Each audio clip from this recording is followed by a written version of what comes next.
Mpendwa, nikukaribishe katika somo la mwisho la mwongozo wetu wa Biblia ambalo tulikuwa tukiangalia kitabu cha Wafilipi na kitabu cha Wakolosai. Na leo tunakwenda kumaliza na kitabu cha Wakolosai 4 kwa staili ambayo si ya kawaida sana. Kuna msemo maarufu unasema, ukitaka kwenda mbali zaidi kwenye maisha, nenda na wenzako. Leo tunakwenda kumwangalia Paulo katika kipengele cha mwisho cha Wakolosai 4, akitoa wasifu na akitaja biographies na baadhi ya majina ya watu ambao alishirikiana nao bega kwa bega kufanya haya mambo tunayoyaona Paulo kayafanya. Aliongozwa na Roho Mtakatifu pamoja na muunganiko wa wanadamu wenzake ambao ni watumishi wa Mungu kufanya mambo makubwa katika uwepo wa Paulo katika dunia hii. Sasa kuna masomo mengi ambayo tunakwenda kujifunza, lakini kwa sababu ni mengi sana tumeyapunguza, yamefika 5 kutoka kwa watu ambao Paulo anawataja katika salamu zake kwenye kitabu cha Wakolosai 4. Tunakwenda kudadavua moja baada ya lingine. Yana vichwa vyake vya habari ambavyo ni vya tofauti sana. Sasa ili twende moja kwa moja kwenye kiini cha kila siku ambapo tutakuwa tujifunze, tutaingia kwa watu husika badala ya vichwa vya habari vyenye maneno ambayo yenye kutuvutia. Tutaenda kwa watu husika. Wana vitu gani vya kutuambia kwenye maisha yetu tunapofunga kitabu cha Wafilipi na Wakolosai. Baba Mungu wa mbinguni, asante kwa kuwa yote yaliyowahi kuandikwa yaliandikwa ili kutufundisha sisi. Na leo unakwenda kutupa neema ya kujifunza masomo ya kina kutoka kwa wanadamu wenzetu ambao waliungana na Paulo kufanya mambo makubwa katika safari yake ya Injili. Katika jina la Yesu, amen.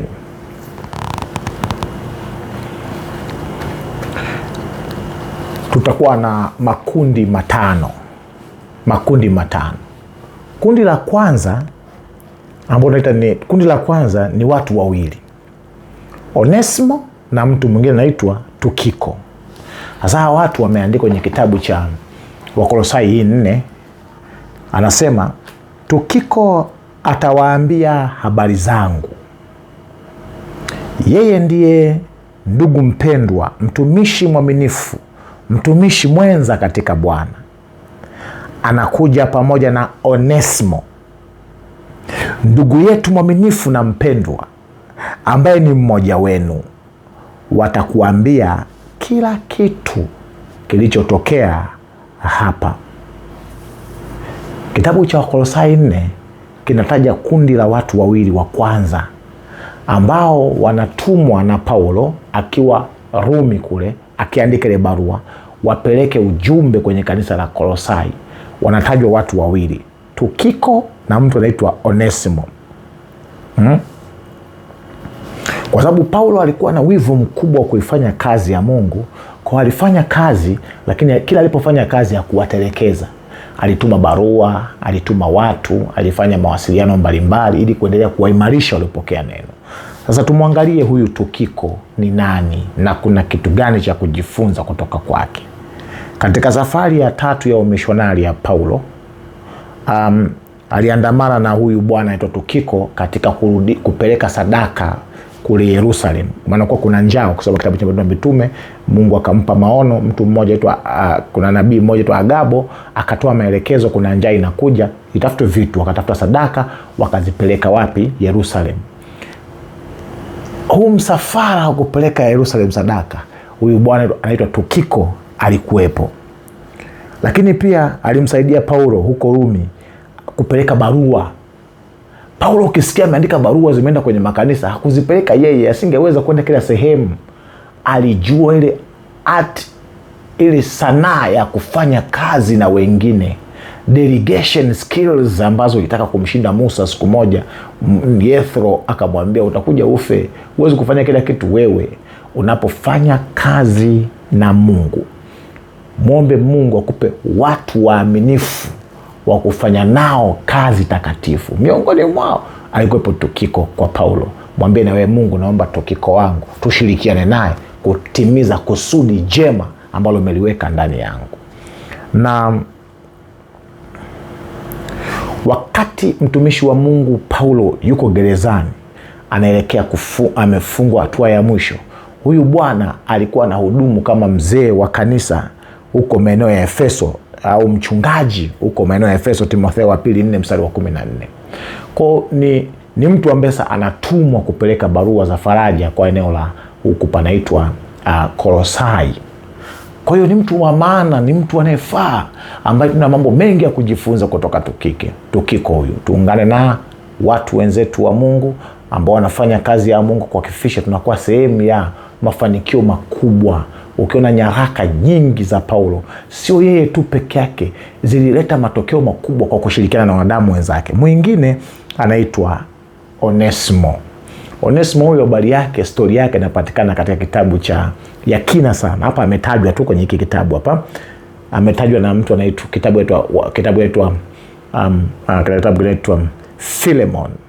Alikuwa ni mtumwa wa Philemon huko Kolosai, akamuibia vitu na fedha, akakimbia.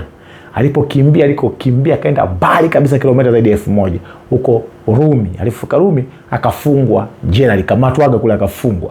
Alipofungwa, alifungwa sehemu moja karibu na na Paulo. Paulo akahubiri Injili, maneno yakamgusa, akabatizwa, akawa mcha Mungu, akampa historia yake. Mimi natokea Kolosai, nilikuwaga mtumwa wa jamaa mmoja ambaye nyumbani kwake kuna kanisa anaitwa Filemoni. Sasa nilimtoroka, nilikuwa mwizi. Mungu wa mbinguni akaugusa moyo wa Paulo, akaandika barua kwa Filemoni. Huyu jamaa alikuwaga mwizi, lakini sasa hivi si mwizi, alikuwa mtumwa, sasa hivi ni ndugu yetu katika Kristo, mhudumie, mpende. Na huyu jamaa anaitwa Onesimo, katika watu wawili wa kwanza wanaungana kwa pamoja na huyu anaitwa Tukiko kwenda kupeleka barua na nyaraka huko Kolosai. Akienda si kama mwizi, akienda si kama mtumwa, akienda kama mtumishi wa Mungu aliye hai. Ngoja nikwambie, haijalishi wasifu wako uliopita ukoje, ukiamua kurudi kwa Mungu, Mungu anakusafisha jina, Mungu anakutakasa, Bwana anakuosha uso. Waliokuwa wanakuchukia, waliokuwa wanakuona kwa mtazamo wa chini, unaonekana kwa mtazamo wa heshima katika Mungu. Sehemu ya pili inagusa sana umoja ndani ya kanisa.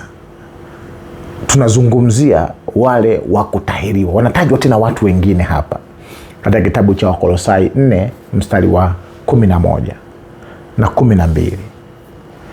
Tusome tu yote kwa pamoja ili tupate vile vina, maana baada ya hapa toka tumemaliza kitabu cha Wakolosai, tutaingia kitabu kingine ambacho tutapata kutoka kwenye mwongozo wetu.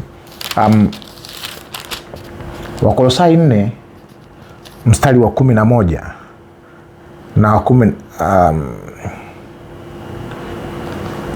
tuanzie mstari wa 10. Wanatajwa watu wengine hapa. Anasema Aristarko aliyefungwa pamoja nami anawasalimu, na Marko mjomba wake Barnaba, ambaye mmepokea maagizo kwa habari yake, akifika kwenu mkaribisheni. Na Yesu aitwaye Yusto. Hao nao ni watu wa tohara. Katika sehemu ya pili wanatajwa watu watatu. Kuna mtu anaitwa Aristarko, wa pili anaitwa Marko mjomba wake Barnaba, wa tatu Yesu aka Yusto.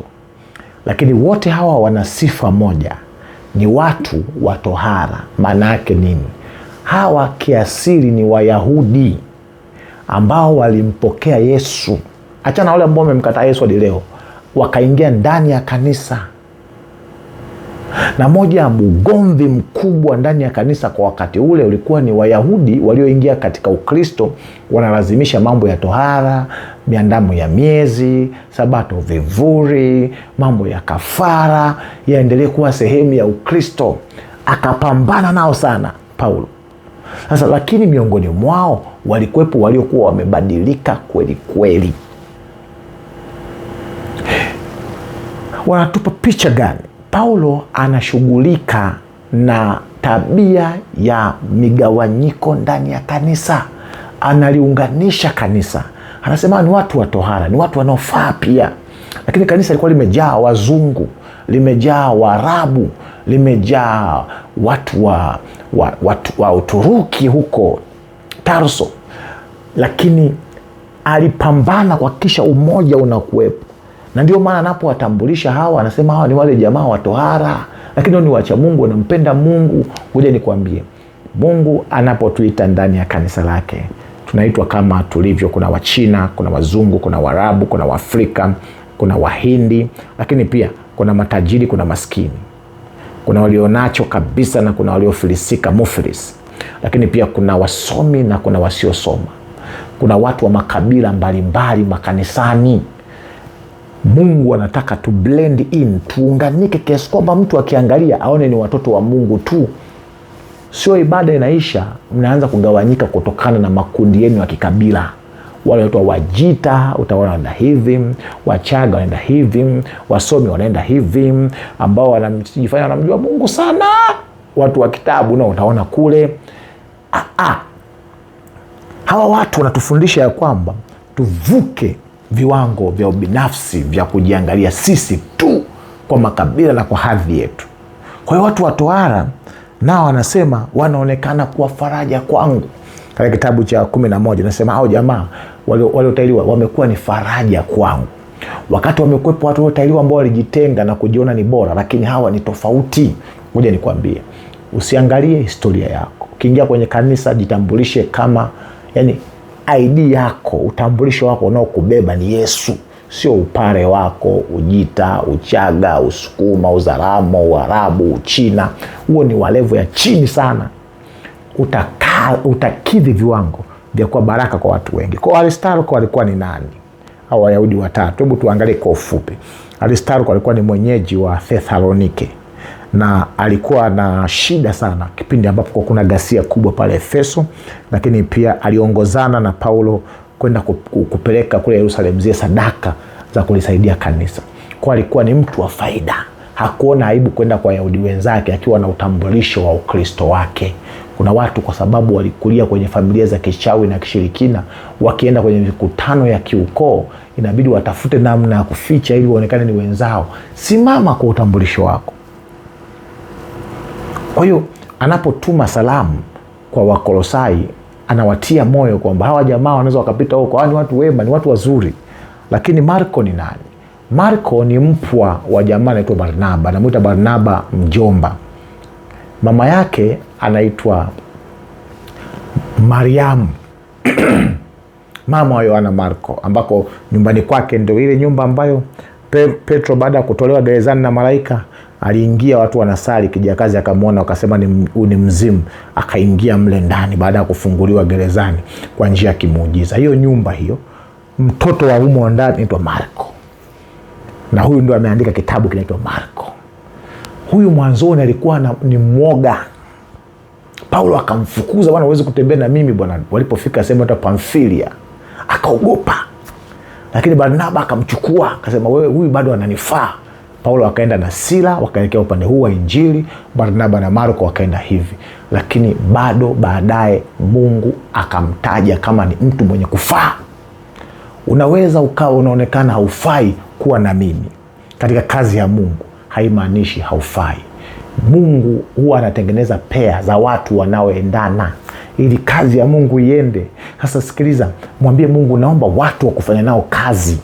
Kama ni mchungaji, naomba wazee wa kanisa ambao nitafanya nao kazi, tuende nao pamoja, tusigombane njiani. Habari njema ni kwamba alikuwa ni mchanga kiroho. Ndugu yake Barnaba akamkuza, akamfanya kuwa mtu wa maana. Na ndio maana baadaye Paulo anaandika, anasema huyu mtoto anaitwa huyu kijana anaitwa Marko ni mtumishi mwenye faida. Kwa nini? Unaweza usifae leo, haimaanishi haufai kabisa. Ukidevelop zile skills na ujuzi ambao Mungu ameweka ndani yako kauendeleza, unafaa. Unaweza ukawa ufai kwa sababu umezungukwa na watu wanaokuponda na kukandamiza, lakini ukiwekwa na watu wa faraja na kukutia moyo, unaweza na kukutrain. Kila mtu anafaa kwa kazi ya Mungu. Ndio fundisho kubwa la historia, biography fupi la mtu anaitwa Marko, mtu ambaye anamuita Barnaba mjomba waligombana na Paulo kwa sababu ya uzembe na uvivu na uoga wa kufanya kazi eneo hatarishi, lakini alipoenda kwa Barnaba alifaa kwa kazi ya Mungu. Hata wewe unafaa. Muombe Mungu, naomba stahili wangu wa kufanya kazi. Lakini mtu wa mwisho katika sehemu hii ya pili anaitwa Yesu aka Yusto. Huyu naye alikuwa ni mtu wa tohara, Myahudi, na alijulikana kwa jina la Yusto. Kwa hao Wayahudi watatu, huyu Yesu pamoja na Barnaba pamoja na Yohana Marko pamoja na Aristarko walikuwa ni Wayahudi, lakini Wayahudi walimpokea Yesu na kumwamini Yesu na kumpenda Yesu, wasio na ubaguzi wala chembe yoyote. Anawatambua katika kuhitimisha barua yake. Na wewe kuwa mtu wa faida, usiendelee kung'ang'ania desturi za kidini, mng'ang'anie Yesu, atakubadilisha. Mtu mwingine amewekewa sura yake moja peke yake, anaitwa Epafra, na huyu ndio kiini cha somo la wiki hii. Epafrodito, huyu ni kijana kutoka Kolosai. Wakati waliposikia Paulo anapitia nyakati ngumu, yuko gerezani na wakati wa kusimanzi, kanisa lenye upendo la Filipi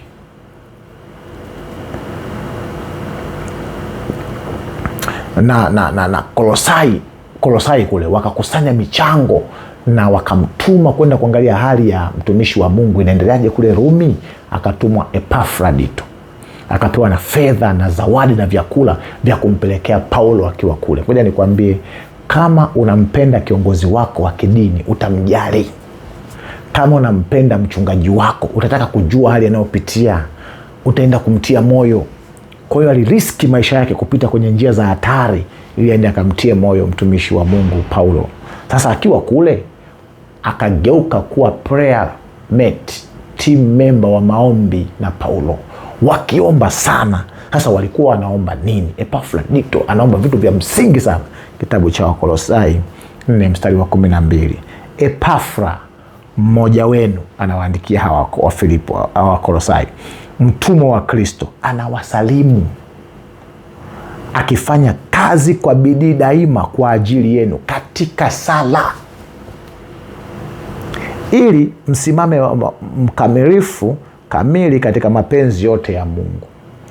Huyu bwana kazi yake ilikuwa ni kuomba.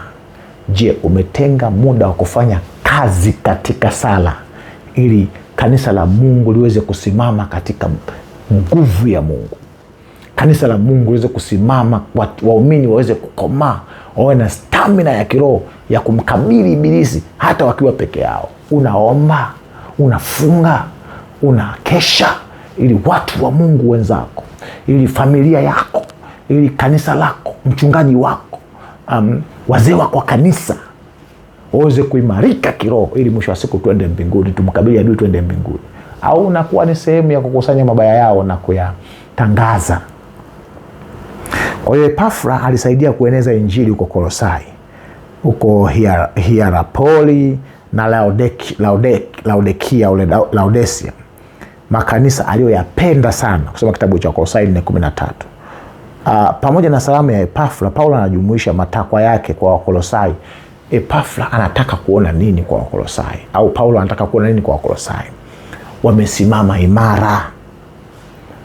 Simama imara, ili ni siku za mwisho. Waombee watu wasimame imara. Muombe mume wako asimame imara. Watoto wako wasimame imara. Kanisa lako lisimame imara. Viongozi wako wa kiroho wasimame imara. Lakini anasema uwe mkamilifu, kanisa liweze kuwa kamilifu. Usiwe mtu wa kuungaunga, lakini mwisho ujitosheleze katika Kristo. Self-satisfied in Christ. We satisfied in Christ. Utosheke katika Kristo. Yaani maana yake ni ujazwe na mambo yote ambayo tunaweza kuyapokea kutoka kwa Mungu. Chochote kizuri ambacho tunapaswa kukipokea kutoka kwa Mungu kikujae. Ndio mambo ambayo hawa watu wanaomba. Kwa utagundua walikuwa ni watu wasio wa kawaida, walioshinda wivu, wenye kuliombea kanisa, kuiombea kazi ya Mungu na kuajia tarisha maisha yao kwa ajili ya Mungu. Lakini kipengele kinachofuata tunakutana na watu wengine wawili kwenye salamu hizi za shamla za mwisho hapa. Luka na jamaa mmoja anaitwa Dema. Wakolosai 4 mstari wa 11. Anasema Luka daktari mpendwa na Dema wanawasalimu. Kwa nini amemuunganisha Luka na Dema? Kuna vitu vya kujifunza vizuri kwenye hawa watu wawili. Luka ni nani?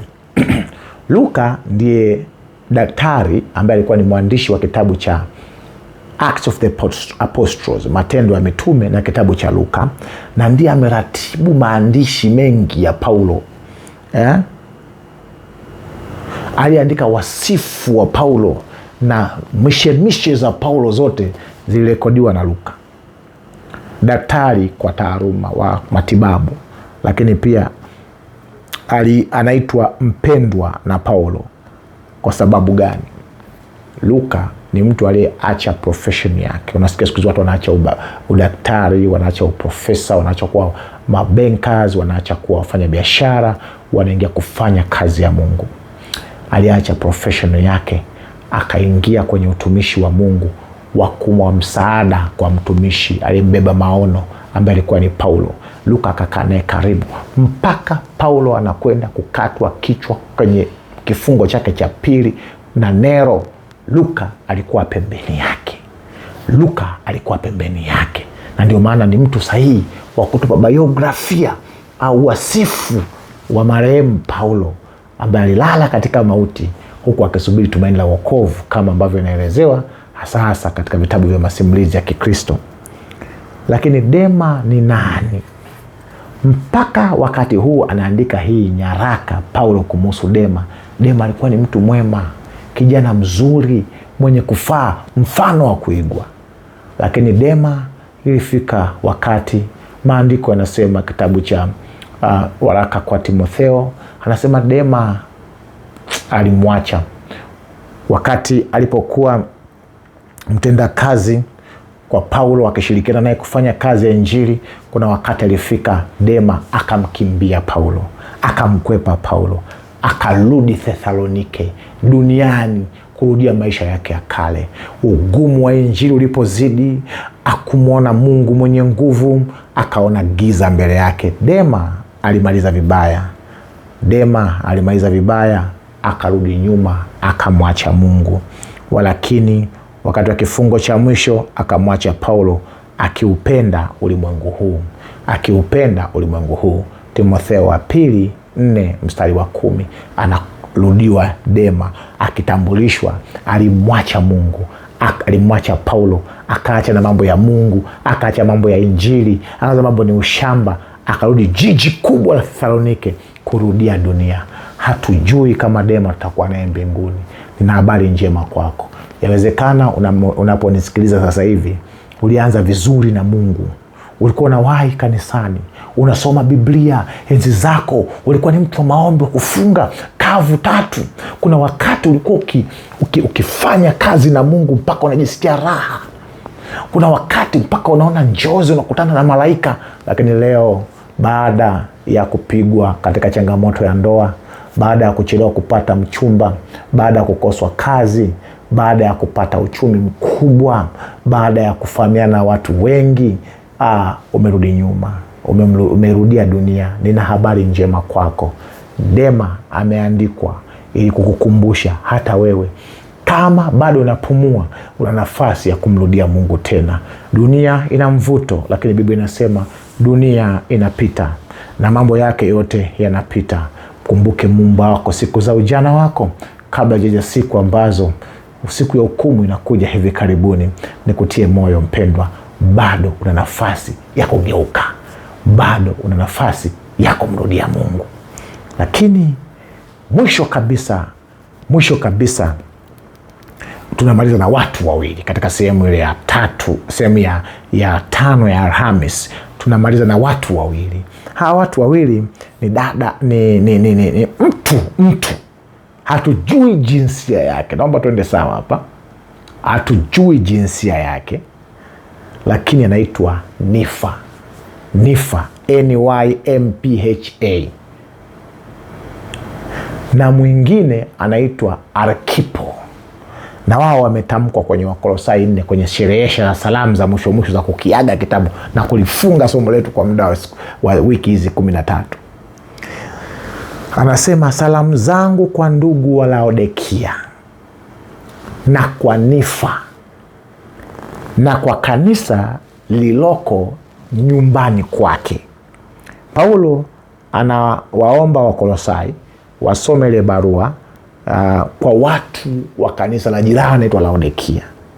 Lakini pia kwa hiyo anataja viongozi wakuu wawili wa makanisa haya. Ukisoma Wakolosai 4:15 na 17 anatajwa mwingine ambaye anaitwa Arkipo. Alafu huyu Nifa alikuwa ni wa kanisa la Laodikia. Hawa viongozi wanatajwa. Kuna kitu gani cha kujifunza hapa? Hatujui ujumbe wa Paulo kwa Laodikia ulikuwa ni nini, ingawa tunajua ujumbe ambao mtume Yohana anawaandikia Laodikia miaka 30 baadaye. Hii ilikuwa ni kipindi ambapo kanisa la Laodikia lilikuwa bado linashamiri. Lakini miaka 30 baadaye hawa jamaa wa kina Nifa hao, kitabu cha Ufunuo 3:14 mpaka 22, na kwa malaika wa kanisa lililoko Laodikia andika. Unajivuna, unajiona unamjua Mungu, unajiona mcha Mungu, lakini wewe ni vugu. Unajiona umevaa vizuri, lakini wewe anasema nitakutapika. Wewe Laodikia, wewe ni mnafiki. Laodikia anatufundisha nini? Lakini kabla sijasema Laodikia anatufundisha nini, tujifunze huyu Nifa ni nani. Nifa, tunachomjua kuhusu Nifa ni kwamba aliongoza kanisa katika mji wa Laodikia. Alikuwa ni kiongozi wa kanisa Laodikia. Hatujui kama alikuwa ni mwanaume au alikuwa ni mwanamke. Kwa baadhi ya maandishi yake tafsiri nasema nyumba yake. Kama ni nyumba yake, alikuwa ni mwanaume mwenye nyumba na familia. Wengine wanasema nyumba yao, iwezekana ilikuwa ni kijana anayekaa kwao ambako kuna kanisa. Na wengine wanasema wanasema nyumba yake. Kwa hatufahamu sana. Lakini alikuwa hapa Laodikia, ambako Laodikia wamekuja kuzungumzwa miaka 30 baadaye, Ufunuo 3. Lakini Arkipo alikuwa ni nani? Arkipo alikuwa ni mtoto wa Filemoni ambaye alizaliwa hapo Kolosai. Filemoni ni mtu ambaye nyumbani kwake palikuwa pana kanisa. Ndio jamaa nimemsoma kuhusu yule jamaa, tumemsema anaitwa nani? Jamaa anaitwa Onesimo. Onesimo alikuwa ni mtumwa wa Filemoni. Sasa mtoto wa Filemoni hapo aliitwa Arkipo. Alikuwa Paulo anampenda sana.